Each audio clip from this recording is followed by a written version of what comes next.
الحمدللہ والصلاۃ والسلام علی من لا نبی بعدہ اما بعد۔ مشکلات، پریشانیاں، خوشی، آسانی یہ زندگی کا حصہ ہے۔ کبھی مشکل ہے، کبھی آسانی ہے۔ قرآن مجید میں اللہ تعالیٰ فرماتے ہیں نا، تلک الایام نداولها بین الناس، یہ دنوں کا ہیر پھیر ہے، ان کو ہم لوگوں میں لوٹاتے رہتے ہیں۔ آج کوئی خوش ہے، کل کو پریشانی بھی آ سکتی ہے، اور اگر آج کوئی پریشان حال ہے تو یقیناً اس پریشانی سے نکل کے وہ آسانیوں میں، خوشیوں میں بھی جائے گا۔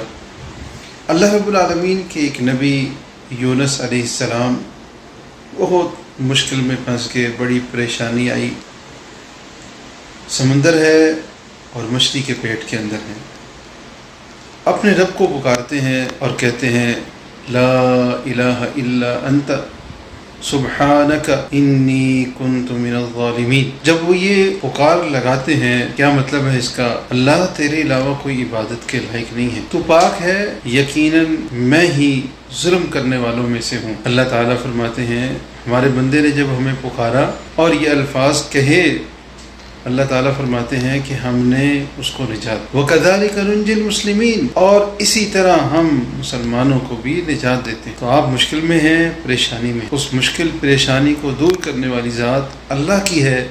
اس یقین کے ساتھ اپنے رب کو پکاریں اور یہ کہیں لا الہ الا انت سبحانک انی کنت من الظالمین، یقیناً اللہ ہی مصیبت سے نکالنے والا ہے۔ مجھے اور آپ کو یا کوئی بھی پریشانی اور مشکل میں ہے، کسی بھی طرح کی پریشانی میں ہے، اس سے نکالنے والی ذات اللہ تعالیٰ کی ہے۔ وصلی اللہ علیہ وسلم۔